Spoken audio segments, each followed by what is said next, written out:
Hello everyone. चलिए आज start करते हैं एक बिल्कुल न्यू बैच की प्रिपरेशन, या ऐसे भी कह सकते हैं हम कि एक हल्का सा माइंड मैप हम क्रिएट करने वाले हैं सभी, ताकि हमें पता लगे कि हम किसी भी एग्ज़ाम के लिए या किसी भी एरिया में अपनी इस लैंग्वेज को या जो भी हम लैंग्वेज सीखना चाह रहे हैं उस लैंग्वेज को सीखने की स्टार्टिंग कहाँ से करनी है। ठीक है, एक हल्का सा माइंड मैप आज हम सभी क्रिएट करने वाले हैं। इसके बेस पे इसके तरीके से चलोगे तो ग्रामेटिकल स्किल्स हो या वोकैबुलरी हो, उसका एक आधार पता लग जाएगा कि कहाँ से कैसे करना है। ठीक है, चलो तो बिना देर के स्टार्ट करते हैं आज लैंग्वेज लर्निंग। ये सोचना कि चाहे तुम एसएससी के एग्जाम में हो, बैंक के एग्जाम में हो, आईएएस पीसीएस के एग्जाम में हो, या फिर एयरफोर्स नेवी या टीईटी के एग्जाम में हो, किसी में भी एग्जाम में हो, या किसी भी एग्जाम के लिए एंट्रेंस के प्रिपेयर कर रहे हो या इंटरव्यू की प्रिपरेशन कर रहे हो, तो हर जगह पर ये चीज़ें काम आने वाली है। आज मैं सिखा रहा हूँ तुम्हें कि इंग्लिश को सीखते टाइम बेसिक चीज़ें माइंड में क्या रहनी चाहिए कि हम लैंग्वेज को कहाँ से कहाँ तक सीखेंगे, कितना सीखेंगे, कितनी चीज़ें ज़रूरी होंगी, इन चीज़ों के बारे में सारी वीडियो है। ठीक है, चलो अब ध्यान दो। आज लैंग्वेज लर्निंग के बारे में बात कर रहे हैं। जैसे सोचो, इमेजिन करो कि तुम इंग्लिश लैंग्वेज सीखने की बात कर रहे हो, ठीक है, या तुम हिंदी लैंग्वेज सीखने की बात कर रहे हो, या कोई अदर लैंग्वेज है, कोई फर्क नहीं पड़ता। ठीक, तुम्हें बस इतना ध्यान देना है कि कोई भी लैंग्वेज सीखते टाइम केवल दो ही चीजें होती हैं जो मैंडेटरी होती हैं, जिन पर ध्यान देना आवश्यक होता है। पहली चीज क्या है, इस बात को समझो। पहली चीज होती है उस लैंग्वेज की व्याकरण, जिसे हम हिंदी में व्याकरण कहते हैं, उसी चीज को हम इंग्लिश में ग्रामर कहते हैं। ठीक है, उस लैंग्वेज की व्याकरण सबसे पहले जरूरी है। ठीक है, इसके बाद अगली चीज क्या होती है, वोकैबुलरी। ठीक, जो हम वोकैबुलरी सीखेंगे उस वोकैबुलरी की जो वीडियो होगी, या वोकैबुलरी को हमें कैसे लर्न करना है, क्योंकि वोकैबुलरी भी 5-6 तरह की मिनिमम है, जैसे एंटोनिम, सिनोनिम्स हैं, आइडियम्स हैं, सब्स्टिट्यूट्स हैं। इसका जिक्र हम नेक्स्ट वीडियो में करने वाले हैं। आज हम बस इतनी बात करते हैं कि लैंग्वेज लर्निंग में जो मोस्ट एसेंशियल पार्ट है, जो लैंग्वेज की व्याकरण होती है, उसको कैसे कवर करना है, कैसे टैकल करना है। ठीक है, समझो, आप ध्यान से देखो। देखो, जब भी तुम किसी लैंग्वेज की एक तरह से ग्रामर सीखते हो, व्याकरण सीखते हो, तो तुम्हें दो ही चीजें सीखनी होती है। क्या क्या चीजें होती हैं वो? पहली चीज जो होती है वो होती है वॉइस। ठीक, और दूसरी चीज जो होती है वो होती है नरेशन। इन दो चीजों के अलावा किसी भी लैंग्वेज में कुछ भी नहीं सीखना होता है, चाहे आप हिंदी की बात करें, चाहे इंग्लिश की बात करें, चाहे संस्कृत की बात करें, उर्दू की बात करें, कोई भी लैंग्वेज। अब देखो, ध्यान से सुनो। वॉइस का मतलब क्या होता है? वॉइस का मतलब होता है आवाज। दैट मीन्स आपने कुछ भी बोला, वो वॉइस है। अब जो आप बोलते हैं वो कैसे कैसे बोला जा सकता है, उसको डिस्कस करते हैं, बट बिफोर दैट एक बार इसका मीनिंग भी बता देता हूँ। नरेशन क्या होती है? नरेशन का सिंपल मीनिंग है किसी को कोई चीज डिस्क्राइब करना, किसी के सामने किसी चीज का वर्णन करना, ऐसी चीज का वर्णन करना जो चीज पहले कही जा चुकी है या जो कार्य पहले हो चुका है। दूसरा मीनिंग आप इसका ये भी ले सकते हैं कि किसी चीज को एक्सप्लेन करना। ठीक है, किसी चीज को एक्सप्लेन करना भी आपकी नरेशन होती है। डन, अब आगे बढ़ते हैं। तो हमारा जो मेन फोकस होगा वो क्या होगा, वो होगा वॉइस को सीखना। दैट मीन्स अपने मुंह से कुछ भी बोलना, वो वॉइस होता है। इसके अलावा कुछ भी नहीं होता है। ये जो नाउन प्रोनाउन वगैरह हम बात करते हैं, प्रीपोजिशन बात करते हैं, ये बात की चीजें। पहली चीज होती है वॉइस। अब सुनो और समझो डिटेल, वॉइस की डिटेल समझो।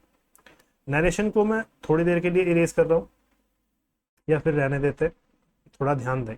इमेजिन करो मुझे कोई सेंटेंस बोलना है या कोई बात करनी है, या ऐसे कहना है कि भाई आई एम हियर, मैं यहां पर हूं। तो इसे हिंदी में मैं क्या लिख सकता हूं, मैं यहां हूं। इसी चीज को मुझे अगर पास्ट में बोलना हो तो मैं क्या बोलूंगा, मैं यहां था या मैं वहां था। थोड़ा सा और प्रिसाइज कर लेते हैं, मैं वहां पर था। ठीक है, और एक सेंटेंस और ले लेते हैं, वह वहां होगा। इस बेसिक सी बात को समझो। ठीक, क्या समझना है इसमें, कि सेंटेंस में, किसी भी सेंटेंस में या तो है वर्ड आता है जो तुमने इजारे से सीधा बता ही दिया है, किसी भी सेंटेंस में या फिर था वर्ड आएगा, जो तुम क्या कहोगे, तुम खुद भी बता सकते हो उसको कि आई वॉज देयर। हेयर या देयर सिंपल वर्ड्स है ना। और एक सेंटेंस है वह वहां होगा, इसे भी तुम कह सकते हो ही विल बी देयर। देखो ये वो चीजें बता रहा हूँ मैं तुम्हें जो टेंसेज में एंटर करने से पहले, जो पूरे के पूरे सब्जेक्ट में एंटर करने से पहले सबसे पहले हमारे माइंड में होनी चाहिए कि हम क्या सीख रहे हैं और क्यों सीख रहे हैं, ये बातें हमें समझनी है। तो मैं फिर से रिपीट करता हूँ सारी चीजें, ध्यान से सुनो। एक लैंग्वेज लर्निंग में सबसे पहले जो जरूरी चीज होती है वो एक तो व्याकरण होती है और एक होते हैं उसके शब्दार्थ, जिसे हम वोकैबुलरी कहते हैं। ठीक है, वोकैबुलरी के बारे में हम नेक्स्ट वीडियो में, नेक्स्ट लेक्चर में डिस्कशन करेंगे। आज हम केवल ग्रामर के बारे में डिस्कशन कर रहे हैं। ग्रामर में हमें केवल दो ही चीजें सीखनी है, एक तो कोई बात कहना, और एक किसी ने कोई बात पहले से कह दी है, अब उसे आप जाकर के दोबारा से किसी को बता रहे हैं कि ये हुआ है, ये कहा गया है या ये बताया गया था। ये सब चीजें आप नरेशन के थ्रू बताते हैं, नरेट करते हैं जब आप किसी को, किसी के सामने। ठीक, तो वॉइस के बारे में अगर हम डिस्कस करते हैं तो आपके मुंह से निकलने वाली आवाज केवल तीन ही तरीके से आ सकती है। आप कोई भी बात केवल तीन ही तरीके से बोल सकते हैं। वो क्या क्या हो सकती है, एक तो है में हो सकती है, एक था में हो सकती है, और एक गागी गे में हो सकती है। यही बात है ना। ठीक है, अब देखो, जब भी आप कोई चीज है में बोलेंगे तो उसे हम क्या बोलेंगे, उसे हम प्रेजेंट बोलते हैं। ठीक, जब भी आप कोई चीज था से डिनोट करेंगे तो आप उसे क्या बोलेंगे, पास्ट। और जब भी आप किसी चीज को गागी गे में बोलेंगे तो उसे हम फ्यूचर कहेंगे। भाई देखो, यहां तक तो नया कुछ नहीं है ना, ये सिंपल सी चीजें हैं। तो आपने कोई बात कही है और उस बात को तीन तरीके से कहा जा सकता है और ये चीजें टेंसेस हो जाती हैं, फिर हम इनको आगे पढ़ेंगे। तो ओवरऑल एक बात यहाँ पर ये समझ में आती है कि अगर आपने अपने मुंह से कुछ भी कहा है, क्या कहा है, I am here, I was there, he will be there, ये चीजें आपने कही है, तो ये आपके मुंह से निकलने वाली क्या है, आवाज है, ये वॉइस है। और ये वॉइस किस चीज में कही जाती है, प्रेजेंट में, पास्ट में और फ्यूचर में। इसके अलावा चौथा कोई तरीका नहीं होता जिसमें आप कोई बात बोल सकते हैं। तो अगर आपने ये कहा है, तीनों में से कोई भी सेंटेंस कहा है, दैट मीन्स आपने कोई ना कोई टेंस बोला है। तो एक बात समझ में आती है कि वॉइस और टेंस एक ही चीज है। आप किसी भी आवाज को इन तीन टेंस में ही बोल सकते हैं। तो यहाँ पर एक मिथ भी क्लियर होता है। कुछ बच्चे मेरे पास आते हैं और कहते हैं कि सर हमें पहले टेंस पढ़ाइएगा, आप वॉइस का चैप्टर, एक्टिव पैसिव वॉइस जिसे हम कहते हैं, ये चीज बाद में बताइएगा, हमें पहले टेंस पढ़ा दीजिए। तो एक बात बताइए, ये मिथ माइंड में आया कहाँ से है कि सर टेंस पहले पढ़ा दो, वॉइस बाद में पढ़ा देना। ये आया है एक तो 10th 12th स्टैंडर्ड तक। मैं बार बार यही बोलता हूँ कि 10th स्टैंडर्ड तक हम लोग ज्यादा ध्यान नहीं देते हैं चीज़ों पे, और ना ही इस सब्जेक्ट पर ज़्यादा कोई फोकस करता है, मैथ साइंस वगैरह पर ज़्यादा फोकस करता है। और फिर 12th स्टैंडर्ड क्लियर करते ही सबसे बड़ा पहाड़ जो कॉम्पिटिटिव एग्जाम्स को क्लियर करने के बीच में तुम्हारे सामने खड़ा होता है, वो यही होता है, ये सब्जेक्ट, इंग्लिश सब्जेक्ट, क्योंकि आपने वहाँ पर ध्यान नहीं दिया। अब एक्चुअल में क्या होता है, जो ग्रामेटिकल स्किल्स सिखाने वाली बुक्स होती हैं, ग्रामर की बुक्स होती हैं, वो क्या करती हैं, उसमें टेंसेस के चैप्टर्स अलग दे दिए जाते हैं, वो इसका चैप्टर अलग दे दिया जाता है। एक तो वहां से मिथ बन गया, और एक कुछ बच्चे ध्यान भी नहीं देते कि भाई टेंस सीख रहे हैं हम, लेकिन टेंस की बारीकियां क्या है, वो इसकी बारीकियां क्या है, वो नहीं समझते। तो वही चीज मैंने यहाँ पर बताई। आप कभी भी किसी भी टीचर के पास जाएं या किसी को भी समझाएं आगे, तो आप उसे ये बात जरूर समझाइएगा कि टेंस और वॉइस एक ही चीज होती है। या फिर ऐसे कहिएगा कि जिस दिन आपको वॉइस पढ़ाना शुरू किया गया है उस दिन आपको प्रेजेंट पास्ट फ्यूचर पढ़ाना शुरू कर दिया जाएगा। या फिर ऐसे कह सकते हैं कि जिस दिन आपको प्रेजेंट पास्ट फ्यूचर पढ़ाना शुरू कर दिया गया है उसी दिन से आपकी वॉइस शुरू हो गई है, वॉइस का चैप्टर या एक्टिव पैसिव का चैप्टर शुरू हो गया है। ठीक है, तो इसी बात को समझना हमारा मेन फोकस है कि जब भी हम कोई लैंग्वेज बोलेंगे तो वहां पर हमें क्या सीखना है, सबसे पहले मुंह से बोलना। और मुंह से बोलने के लिए तीन टेंस आवश्यक होंगे, और ये इसी वॉइस के चैप्टर का हिस्सा होंगे, ये अलग से नहीं सीखे जाते। जैसे बच्चे कहते हैं sir present indefinite, past continuous, present continuous, perfect continuous, ये सारे टेंसेस पहले पढ़ाइए, वॉइस बाद में हो जाएगा। नहीं, अगर आपने टेंस सीखा है तो वो एक्टिव या पैसिव वॉइस का ही टेंस है, ये अलग नहीं होते हैं। जो मैं ये लिख रहा हूँ सेंटेंस कि मैं यहाँ पर हूँ, तो ये एक्टिव वॉइस का टेंस है, क्योंकि सब्जेक्ट को मुख्य बनाया गया है। अगर मैं सब्जेक्ट को मुख्य ना बनाऊं तो ये पैसिव वॉइस का सेंटेंस हो जाएगा। जैसे एक सेंटेंस समझाता हूं, इससे तुम्हें एक्टिव पैसिव भी क्लियर होगा। थोड़ा सा ध्यान से देखो। मान लो मैं अपनी मदर से क्वेश्चन पूछता हूं कि मम्मी आप क्या कर रहे हैं, और आपकी मदर आंसर करती है कि मैं खाना बना रही हूं या मैं बाजार जा रही हूं। कुछ भी सेंटेंस वो कह सकती है, मैं खाना बना रही हूं। इसके अलावा आप दूसरी तरीके से भी सेंटेंस अपनी मदर से पूछ सकते हैं। क्या पूछ सकते हैं कि माँ या मम्मी या मदर या मॉम क्या चल रहा है, तो उनका आंसर आ सकता है कि खाना बन रहा है ना। इसी चीज को जैसे पूछा गया वैसा आंसर, खाना बन रहा है, ऐसे आप बोल सकते हैं, आपकी मदर आपको ये आंसर दे सकती है। अब आपको अगर इंग्लिश में इन सेंटेंसेस को बोलना हो तो आप कैसे बोलेंगे, ध्यान से देखें। पहला सेंटेंस बनेगा आई एम प्रिपेयरिंग फूड, ये आपकी मदर ने कहा है, आई एम प्रिपेयरिंग फूड। बहुत सिंपल सा सेंटेंस है, इजीली सब बच्चे बता भी देंगे, क्योंकि प्रेजेंट कंटिन्यूअस या कंटिन्यूअस टेंसेस, आईएनजी वाले टेंसेस ज्यादातर बच्चों को जल्दी याद हो जाते हैं। लेकिन अगर मैं इस सेंटेंस की बात करूं, खाना बन रहा है, तो बहुत से बच्चे जो तुम में से ये लेक्चर देख रहे हैं उनसे ये सेंटेंस इंग्लिश में कन्वर्ट नहीं होगा। कारण क्यों नहीं कन्वर्ट होगा, क्योंकि आपने जो टेंसेस सीखे हैं वो केवल 12 सीखे हैं, और उन 12 टेंस में केवल एक्टिव वॉइस के टेंस आपको सिखाए गए हैं, पैसिव वॉइस के टेंस सिखाए ही नहीं गए, है ना। तो इसके लिए हम क्या करेंगे, यहाँ ध्यान दें, खाना बन रहा है तो फूड, खाना बन रहा है, कार्य तो हो रहा है लेकिन कार्य करने वाला मौजूद नहीं है, दैट मीन्स इस सेंटेंस में ऑब्जेक्ट है। तो जो सेंटेंस ऑब्जेक्ट से शुरू होता है, जैसे food is being prepared, food is being prepared, ये सेंटेंस ऑब्जेक्ट से शुरू हुआ, इसमें सब्जेक्ट है ही नहीं, या अगर होगा भी तो मेरे द्वारा, तुम्हारे द्वारा, उसके द्वारा बाय प्लस सब्जेक्ट लगा करके पीछे बनाई देगा। ये तुम्हें वॉइस में पता भी होगा कि बाय प्लस सब्जेक्ट सेंटेंस के लास्ट में आता है, और कई बार सेंटेंस के लास्ट में सेंटेंस में सब्जेक्ट होता भी नहीं है ना। तो दोनों ही तरह के सेंटेंस पैसिव होते हैं। तो तुम्हें ध्यान क्या देना है कि सेंटेंस ऑब्जेक्ट से शुरू हो, या ये जो मैं, जो आई यहाँ पर लिखा हुआ है, चाहे सेंटेंस सब्जेक्ट से शुरू हो, इस बात से फर्क नहीं पड़ता। बात यहाँ ध्यान दो कि ये जो वॉइस है, जो आपने अपने मुंह से आवाज निकाली है, वो आप सब्जेक्ट को फोकस करके भी निकाल सकते हैं और ऑब्जेक्ट को फोकस करके भी निकाल सकते हैं। कहने का मतलब, जो एक्टिव वॉइस में है वो भी प्रेजेंट इंडेफिनिट है, प्रेजेंट कंटीन्यूअस है, पैसिव वॉइस में है वो भी प्रेजेंट इंडेफिनिट है या प्रेजेंट कंटीन्यूअस है। कहने का मतलब, ये जो प्रेजेंट इंडेफिनिट टेंस है ये एक्टिव में भी होता है और ये पैसिव में भी होता है, जो प्रेजेंट कंटीन्यूअस है वो एक्टिव में भी होता है और पैसिव में भी होता है। ओवरऑल अगर मैं तुम्हें बताऊं तो वॉइस के अंदर जो टेंसेस होते हैं, ये तुमने पढ़ा होगा कि वॉइस दो तरह की होती है, एक तो एक्टिव वॉइस कहलाती है, ये मैंने तुम्हें भी बता भी दिया, जो सब्जेक्ट से शुरू होगी वो एक्टिव होगी, और एक पैसिव वॉइस होती है ना, जो ऑब्जेक्ट से शुरू होती है। इसमें अगर मैं टेंसेस की बात करूं तो टेंसेस होते हैं 12, है ना, indefinite, continuous, perfect, perfect continuous, और पैसिव में होते हैं 8 टेंसेस। तो अगर आपसे कभी कोई पूछता है कि भाई टेंसेस कितने होते हैं, तो बेसिकली बताइए आपके टेंस के जो प्रकार है वो 3 होते हैं। अगर कोई आपसे पूछे कि भाई टोटल टेंस कितने होते हैं इनके सब पार्ट्स को भी मिला करके, तो आप क्या आंसर देंगे, आप 20 आंसर देंगे। ये दोनों के दोनों मिला करके 20 टेंसेस हो जाते हैं। क्योंकि अगर कोई ये कहता है कि 12 टेंस होते हैं या 8 टेंस होते हैं, तो इसका मतलब उसका फोकस या तो एक्टिव पे ही है या पैसिव पे ही है। दोनों में से एक भी तरह के सेंटेंस, एक्टिव हो चाहे पैसिव हो, दोनों में से एक भी आपका अगर वीक पड़ता है, तो आप ना तो पैसेज को अच्छे से कॉम्प्रीहेंड कर पाएंगे पेपर में, ना इंटरव्यू में अच्छे से बोल पाएंगे, फिर आप करेंगे जुगाड़, जिसे हम कहते हैं ना नॉर्मल लैंग्वेज में जुगाड़ करेंगे।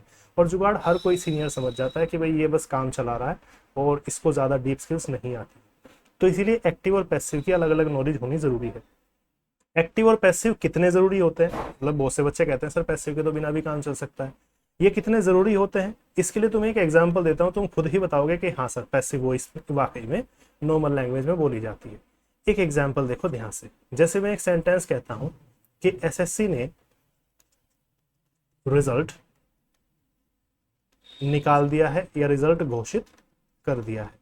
यही चीजें जब मैं वॉइस का चैप्टर शुरू करूंगा तब भी डिटेल में दोबारा से बताऊंगा, ठीक है। घोषित कर दिया है, एक तो ऐसे सेंटेंस कहा जा सकता है, और एक दूसरी चीज क्या कही जा सकती है, दूसरी चीज आप कहेंगे कि रिजल्ट आ गया है। आप अपने फ्रेंड को कहेंगे जाकर के, क्या बोलेंगे, एसएससी ने रिजल्ट निकाल दिया है, यूनिवर्सिटी ने रिजल्ट निकाल दिया है, या फिर सीधा कहेंगे कि भाई रिजल्ट आ गया है, चेक कर लो।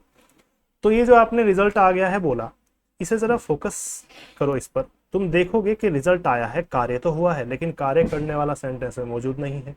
तो चूंकि ये कार्य है, कर्म है, ऑब्जेक्ट है, इसीलिए ये पैसिव वॉइस है। और एसएससी ने जिसने कार्य किया है वो सब्जेक्ट के रूप में सबसे शुरू में मौजूद है सेंटेंस में, तो इसका मतलब है कि वो एक्टिव वॉइस है। लेकिन दोनों के दोनों ही लास्ट में देखोगे तुम तो है आया हुआ है, दैट मीन्स पहले वाला भी प्रेजेंट परफेक्ट है, दूसरे वाला भी प्रेजेंट परफेक्ट है, बस एक्टिव का और पैसिव का अंतर है। अगर आप पहले को इंग्लिश में कन्वर्ट करोगे तो क्या बोलोगे, एसएससी ने या यूनिवर्सिटी ने या द यूनिवर्सिटी कुछ भी लिख करके हैज डिक्लेयर्ड द रिजल्ट। अभी हम चैप्टर के अंदर नहीं जा रहे हैं, अगर तुम्हें किसी भी टेंस का रूल नहीं पता है तो परेशान नहीं होना, टेंसेस के रूल्स हम डिटेल में करेंगे, है ना। और एक सेंटेंस बन जाएगा the result has been declared. देखो यहां तक कोई प्रॉब्लम नहीं है। तो मैं कह रहा हूं ये जो तुम डिफरेंस देख रहे हो बीच के रूल का, ये जो हैज डिक्लेयर्ड आया है, यहाँ पर हैज बीन डिक्लेयर्ड आया है, ये जो तुम डिफरेंस देख रहे हो, ये डिफरेंस ही तुम्हारा एक्टिव और पैसिव का अंतर है। तो इनको हमें डिटेल में सीखना है। क्यों सीखना है ये बात तुम्हें समझ में आ गई होगी कि हाँ ये वाला सेंटेंस हम काफी यूज करते हैं अपनी लैंग्वेज में। तो पैसिव वॉइस की भी उतनी ही नीड है जितनी एक्टिव वॉइस की नीड है। दैट मीन्स जो एक्टिव के 12 टेंस बच्चा याद करता है उसे पैसिव के भी 8 टेंसेस याद करने हैं। सब पार्ट्स को मिला करके टोटल 20 हो जाते हैं। बेसिक कहोगे तो 3 ही टेंस होते हैं, लेकिन टोटल टेंसेस होते हैं 20। तो अगर आपसे कोई भी पूछता है तो 20 टेंसेस आंसर देना है। और ये 20 टोटल 20 टेंसेस चाहे वो एक्टिव वॉइस के हो यानी कि जिसमें सब्जेक्ट शुरू में आया हो, चाहे वो पैसिव वॉइस के हो दैट मीन्स जिसमें ऑब्जेक्ट शुरू में आया हो, ये सारे के सारे ही वॉइस के अंदर होते हैं। और वॉइस क्या चीज होती है, वॉइस सिर्फ इतनी सी चीज है कि हम अपने मुंह से कुछ बोलना चाहते हैं। वो जो हम बोल रहे हैं वो या तो प्रेजेंट में हो सकता है, या पास्ट में हो सकता है, या फ्यूचर में हो सकता है। बात समझ में आई। प्रेजेंट, पास्ट, फ्यूचर, एक्टिव और पैसिव दोनों में जाते हैं। दैट मीन्स सब्जेक्ट से भी बोले जा सकते हैं और ऑब्जेक्ट से भी बोले जाते हैं। तो ये है तुम्हारी वॉइस के चैप्टर की नीड्स, है ना। और वॉइस का चैप्टर क्यों हम सीखते हैं, ये सारी चीजें मैंने तुम्हें बता दी। अब दूसरी चीज आती है नरेशन। ये 2 चीजें ही आपको सीखनी होती है, ठीक है। इसके नरेशन के लिए मैं एग्जांपल देता हूं, पहले वॉइस की बात करते हैं। इमेजिन करो मैं तुम्हें एक सेंटेंस कहता हूं, आई एम, या थोड़ा सा लॉन्गर करते हैं सेंटेंस को, आई हैव बीन। टेंस का रूल नहीं पता है, परेशान नहीं होना, अभी हम लैंग्वेज लर्निंग कर रहे हैं, बस केवल एक माइंड मैप बना रहे हैं हल्का सा। I have been waiting here for you for an hour। ठीक है, मैं तुम्हारा यहां पर 1 घंटे से वेट कर रहा हूं, ये सेंटेंस है। तो ये बात तुमने हैव बीन में बोली। दैट मीन्स सेंटेंस में जो आया है वो है वर्ड है यहां पर। ध्यान से देखना, है तो प्रेजेंट है। अब इतना ही हो सकता है, या तो ये एक्टिव होगा या पैसिव होगा, इतना ही हो सकता है, लेकिन है ये वॉइस, क्योंकि आपने अपने मुंह से कोई बात बोली है। मैं 1 घंटे से तुम्हारा यहाँ पर वेट कर रहा हूँ, ये बात बोली। अब सोचो तुम्हारा फ्रेंड आया और तुमने आते ही उसे ये बात बोली कि मैं तुम्हारा 1 घंटे से यहाँ वेट कर रहा हूँ। अब तुम्हारे इसी फ्रेंड को किसी अदर पर्सन को जा करके ये बात बतानी हो जो तुमने बोली थी, तो वो कैसे बोल सकता है। ध्यान से सुनना, वो 2 तरीके से अपने उस फ्रेंड को या अपने उस पर्सन को जिसे बताने जा रहा है 2 तरीके से बोल सकता है। वो क्या कहेगा कि भाई ही सेड टू मी, उसने तो मुझे जाते ही ये कहा, ही सेड टू मी, ऐसे ही तो बोलेगा। He said to me I have been waiting here for you, ऐसे बोलेगा कि उसने मुझे कहा कि मैं तुम्हारा यहाँ पर 1 घंटे से वेट कर रहा हूँ। या फिर वो इसे दूसरे तरीके से बोल सकता है, he told me that he had been, details के लिए बिल्कुल परेशान ना हो अभी, he had been waiting for me, waiting there for me for an hour। इस चीज को ऐसे भी बोल सकता है बंदा जाकर। देखो फिर से रिपीट करता हूं, एक पर्सन है जिसने किसी अपने फ्रेंड के आते ही उसे ये बात बोल दी, यहां से ये बात बोल दी कि मैं तुम्हारा यहाँ पर 1 घंटे से वेट कर रहा हूँ। अब यही बात उस बंदे को या तुम्हें ही किसी अदर पर्सन को जाकर के बताना हो तो क्या कहोगे कि भाई ही सेड टू मी, उसने मुझे कहा, या आई सेड टू हिम, मैंने उससे कहा कि मैं तुम्हारा यहाँ पर वेट कर रहा हूँ।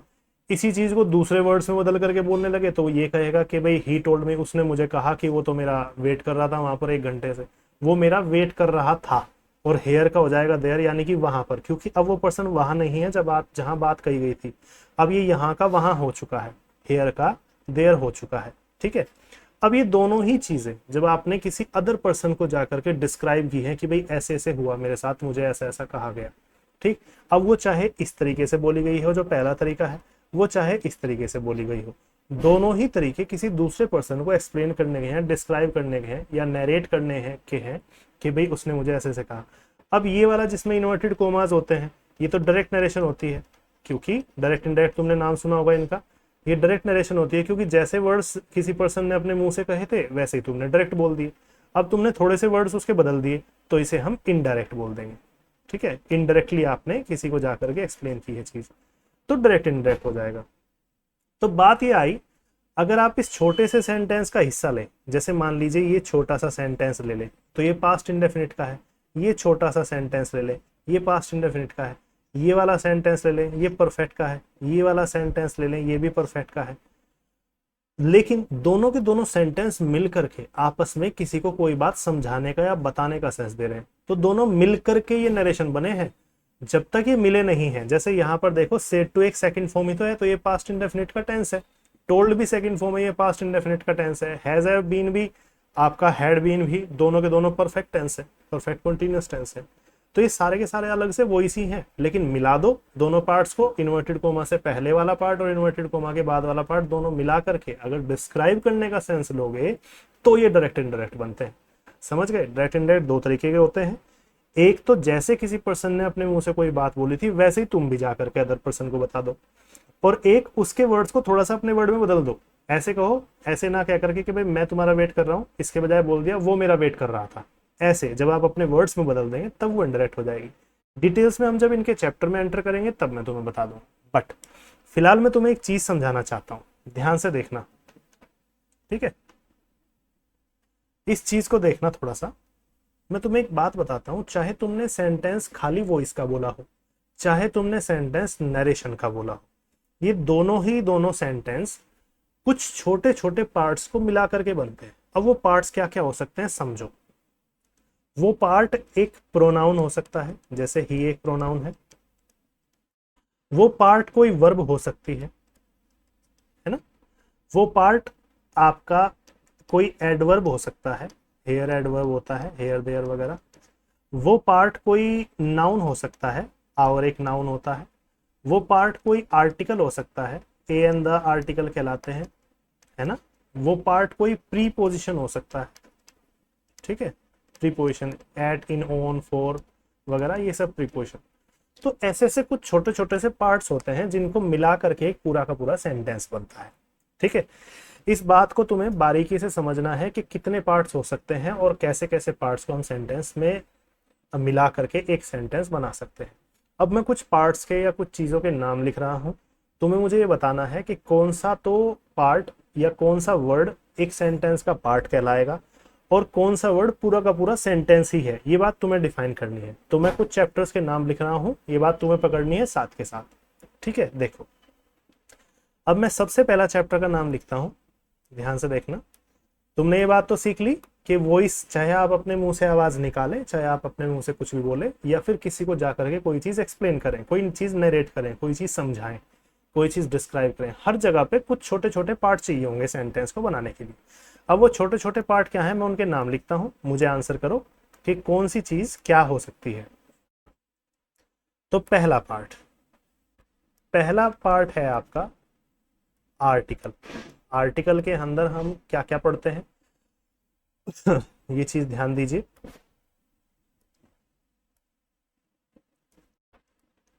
आर्टिकल के अंदर होता है ए, एन और द, इनका यूज हम सीखते हैं। ठीक है, तो सबसे पहले मुझे बताओ, ये जो चैप्टर का नाम मैंने लिखा है या ये जो पॉइंट का नाम मैंने लिखा है, क्या ये पूरा का पूरा सेंटेंस है या सेंटेंस का एक छोटा सा हिस्सा है? हिस्सा है, सीधा सा आंसर है। तो अगर ये हिस्सा है तो हिस्सा, इसे हम पार्ट्स कह सकते हैं या पार्ट्स ऑफ स्पीच वगैरह कह सकते हैं। इसके बारे में अभी बताता हूँ। ठीक, ध्यान से देखो, अगर मैं किसी भी चैप्टर का नाम लेता हूं और वो किसी सेंटेंस का हिस्सा है तो हम उसे क्या कहेंगे? पार्ट ऑफ सेंटेंस, है ना।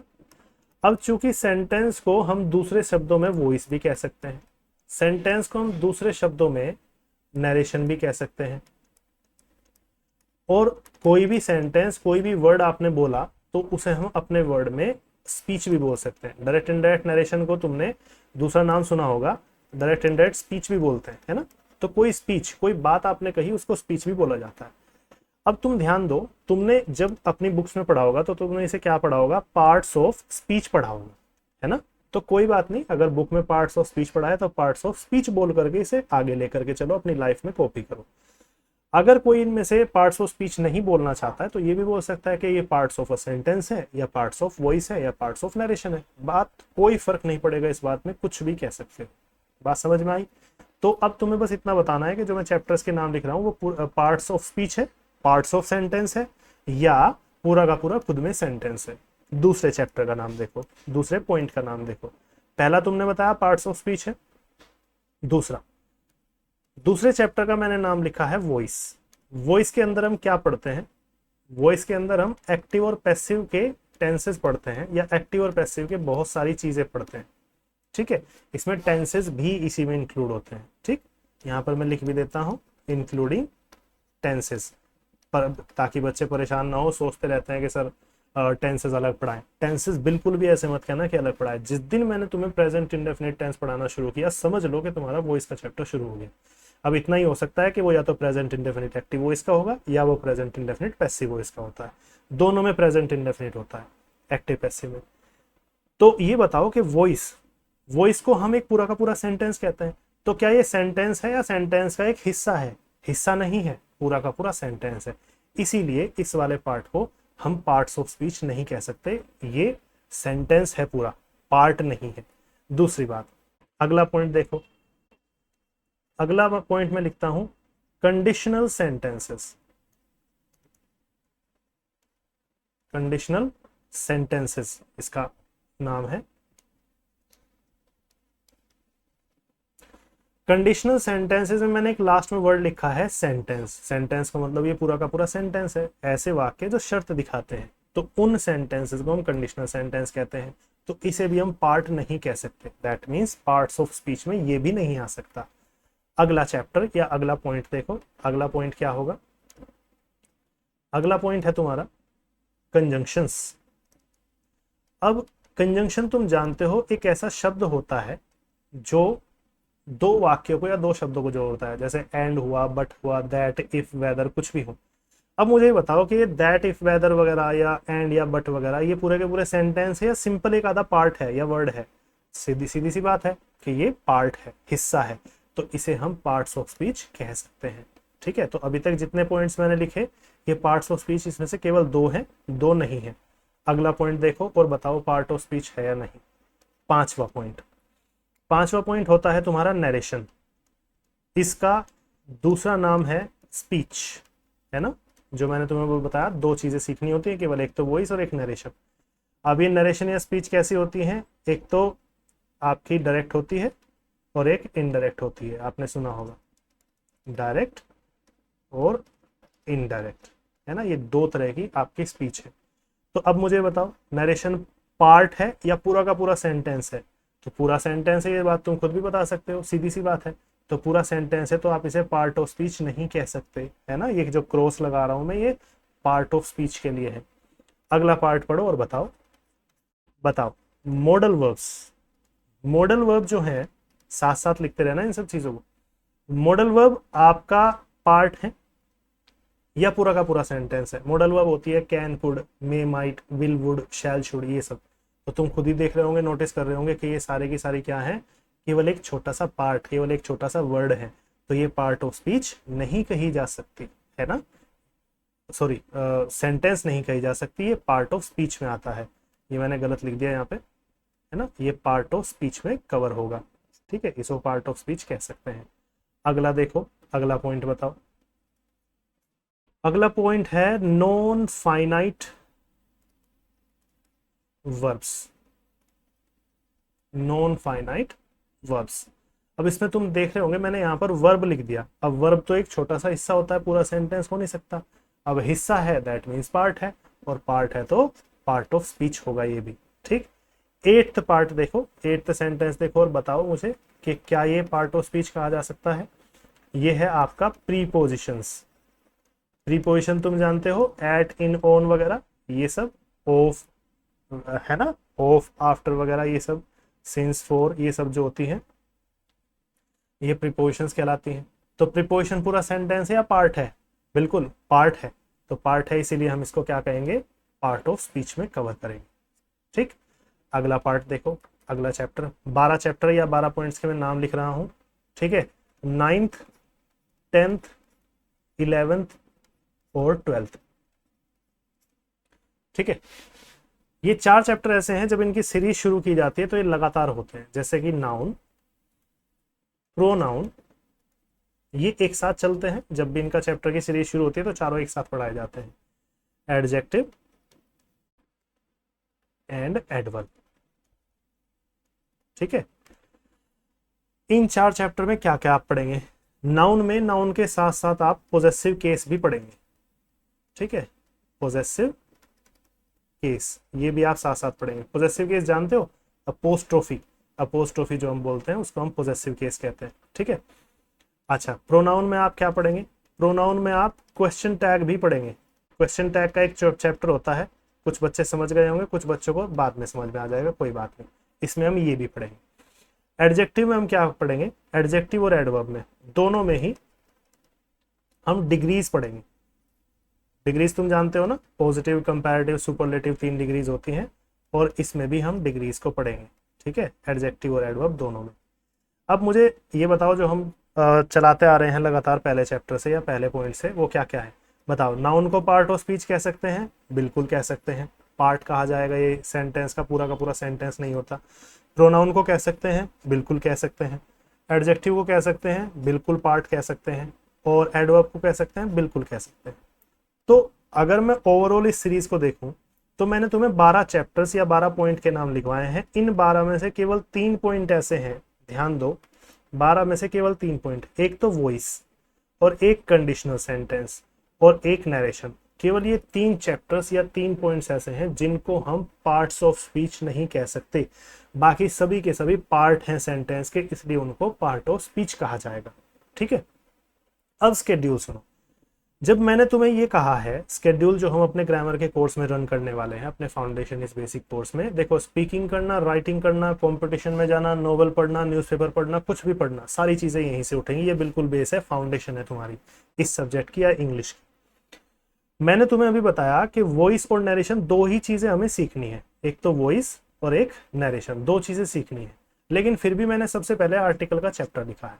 आर्टिकल का चैप्टर मैंने इसलिए रखा है, देखो एक स्टूडेंट टीचर स्टूडेंट रेशो बनाने के लिए, अच्छा रेशो बनाने के लिए, अच्छी बॉन्डिंग बनाने के लिए स्टार्टिंग में हम मेन मटेरियल लेकर के नहीं चल सकते। स्टार्टिंग में मुझे सबसे पहले टेंस पढ़ानी चाहिए थी, तो हम वो नहीं लेकर के चल सकते। तो पहले चूंकि आर्टिकल एन और द का यूज सीखना सबसे इजी होता है पूरे के पूरे सीरीज का, सारे के सारे चैप्टर्स में से सबसे इजी चैप्टर्स में से एक है, इसीलिए हम सबसे पहले आर्टिकल का यूज सीखेंगे। और पेपर की नजर से इंपॉर्टेंट भी है, स्पीकिंग की नजर से तो बहुत इंपॉर्टेंट है, हर सेंटेंस में एन और द का यूज होता है ना। तो सबसे इंपॉर्टेंट चैप्टर्स में से, इसीलिए पहले ये पढ़ा रहा हूँ। फिर इसके बाद हम टेंसेस पढ़ेंगे और टेंसेस के साथ साथ वो इसका चैप्टर करेंगे। ध्यान रखना, टेंसेस जिस दिन शुरू होते हैं उसी दिन ही वॉइस शुरू हो गया, लेकिन इसका मतलब ये नहीं है कि वॉइस के चैप्टर में केवल टेंस ही है, इसमें बहुत मटीरियल है। सबसे बड़ा और सबसे अच्छा चैप्टर है और नींव बना करके जाता है आपकी इस सब्जेक्ट की, ये जो वॉइस का चैप्टर है। इसके बाद हम देखो, वॉइस के बाद मैंने इंपॉर्टेंट बताया था नरेशन, लेकिन इसके बीच में 2 चैप्टर्स डाल दिए मैंने। क्यों डाले हैं सीरीज में हमने, इसका कारण है, देखो ध्यान से सुनो। जब पेपर में हम बैठते हैं, किसी भी एग्जामिनेशन हॉल में रहते हैं, तो उसका प्रेशर रहता है बहुत ज्यादा। अब तुम ध्यान देना, एक्टिव पैसिव वॉइस का क्वेश्चन हो या फिर डायरेक्ट इनडायरेक्ट का क्वेश्चन हो, एक में तो हैज का हैज ही रहता है जब हम एक्टिव टू पैसिव बदलते हैं या पैसिव टू एक्टिव बदलते हैं कुछ भी, और एक में हैज का हैड हो जाता है। और ध्यान देना, नरेशन और वॉइस के चैप्टर में अलग अलग ऑप्शंस होते हैं और दोनों के दोनों ऑप्शन में मिलेंगे जरूर, चाहे कोई भी क्वेश्चन हो। और ऐसे क्वेश्चन में, ऐसी चीज में आपका गलत हो जाता है, तो माइंड में होच पोच ना हो, चीजें गलत ना हो, थोड़ा सा गैप आ जाए चैप्टर्स में, इसीलिए वॉइस और नरेशन के बीच में मैंने ये दोनों चैप्टर डाल दिए हैं। कंडीशनल सेंटेंसेस और कंजंक्शन की नॉलेज अगर आप ले लेंगे, ये दोनों एक ही तरह के चैप्टर हैं, कंजंक्शन ही पढ़ाए जाएंगे दोनों चीजों में, तो अगर इनकी नॉलेज पहले ले लोगे तो नरेशन में और ज्यादा हेल्प मिलेगी, इसीलिए दोनों चैप्टर बीच में डाले गए हैं। इसके बाद तो मॉडल वर्ब, नॉन फाइनाइट और प्रीपोजिशंस, कोई भी चैप्टर पहले हम कर सकते हैं। अच्छा, मोस्टली तुमने देखा होगा या सुना होगा कि जो कॉम्पिटिटिव एग्जाम्स पढ़ाने वाले टीचर्स होते हैं वो ज़्यादातर अपनी नाउन प्रोनाउन वगैरह से अपने कोर्स की शुरुआत करते हैं। मैं ऐसा नहीं करता हूँ, मैं इन्हें एंड में पढ़ाता हूँ। कारण ये है कि मेरे पास दोनों तरह के बच्चे आते हैं, इंग्लिश स्पीकिंग सीखने के लिए भी और इंग्लिश स्पीकिंग के अलावा किसी भी कॉम्पिटिटिव एग्जाम्स को या एंट्रेंस एग्जाम को क्लियर करने के लिए भी मेरे पास बच्चे आते हैं। तो जब बच्चा कोई स्पीकिंग के लिए आ रहा है तो उनके लिए ये जो 4 चैप्टर लास्ट के हैं सीरीज के, ये इतने ज़्यादा इंपॉर्टेंस नहीं रखते, ये धीरे धीरे भी हो सकते हैं।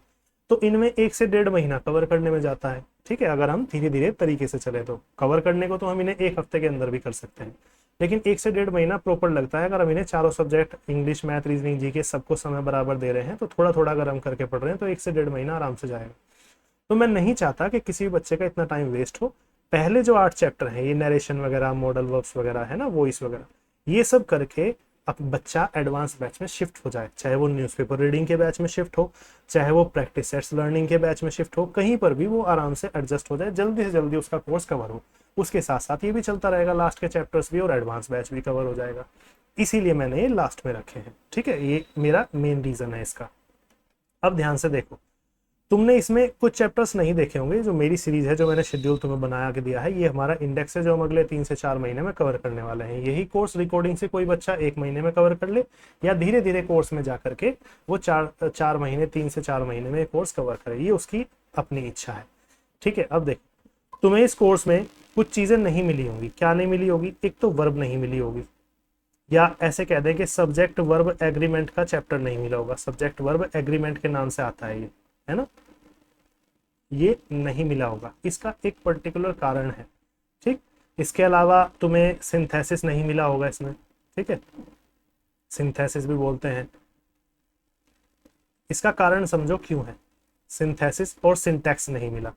कुछ बच्चे कहते हैं सर जी आपने ये तो पढ़ाया नहीं है ना, सिंटैक्स वगैरह ये सारी चीजें।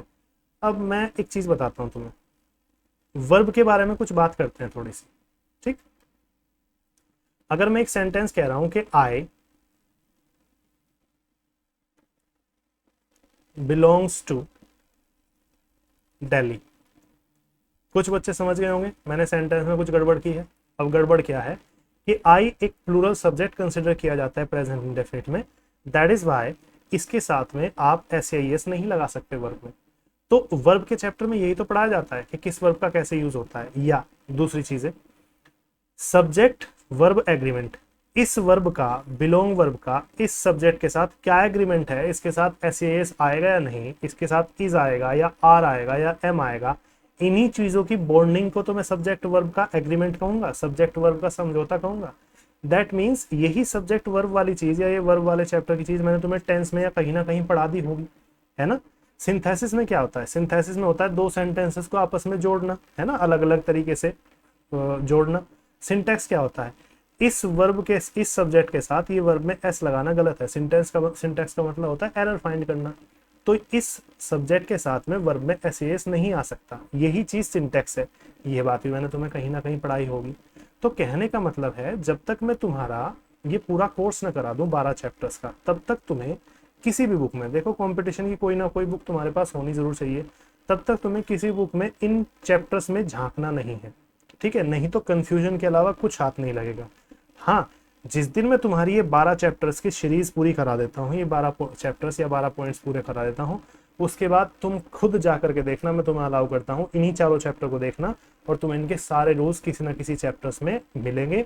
तुम ये देखोगे कि हाँ ये तो मेरा उस चैप्टर में कवर हो चुका है, ये मेरा उस चैप्टर में कवर हो चुका है, ठीक। तो ये हमारी सीरीज है जो कि हम 12 चैप्टर्स की अगले कुछ मंथ्स में कवर करने वाले हैं। देखो कोई भी एग्जाम, स्पीकिंग हो या कुछ भी हो, सब चीज यहीं से कवर होने वाली है। तो मेरी तुम्हें यही सलाह है कि तुम इसको आराम से ऐसे ही सीखते रहो, करते रहो। मैंने आज तुम्हें एक माइंड मैप दिया है कि लैंग्वेज लर्निंग की शुरुआत कैसे करनी है। नेक्स्ट जो लेक्चर होगा वो लेक्चर वोकैबुलरी समझने के बारे में होगा। हम वोकैबुलरी समझेंगे और उसके बाद हम अपना पहला चैप्टर जो हमने क्या दिया है, आर्टिकल का नाम दिया है, ए एन और द का यूज सीखने वाले हैं, ठीक है। और टेंसेस वगैरह उसके बाद सीखेंगे, ठीक। आगे फिर क्वेश्चन, एक बार आपको टेंसेस आ जाए ठीक ठाक से, फिर ये कोई ना सोचे कि सर हमें तो नए कोर्स में ही एंट्री दीजिए। अगर आपको टेंसेस आते हैं फिर आप किसी भी चैप्टर के स्टार्टिंग के पहले दिन बैठ जाइए बैच में और आप आराम से सब कुछ कवर कर पाएंगे, बस टेंस आने चाहिए। तो आर्टिकल तक का वेट है, उसके बाद हम टेंसेस ही पढ़ेंगे। जो बच्चे टेंस वीक समझते हैं अपने, उनको टेंस कराऊंगा डिटेल में, ठीक है। चलो आज के लिए इस लेक्चर में इतना ही रखते हैं, और कल का लेक्चर जो नेक्स्ट लेक्चर होगा हमारा वो वोकैबुलरी के बारे में होगा, है ना। आज हमने ग्रामर के बारे में सारी चीज़ें समझी हैं कि ग्रामर में होता क्या क्या है ना। इस चीज़ को आगे बढ़ाएंगे नेक्स्ट लेक्चर में। Till then, have a good day, have a good time, have fun and take care.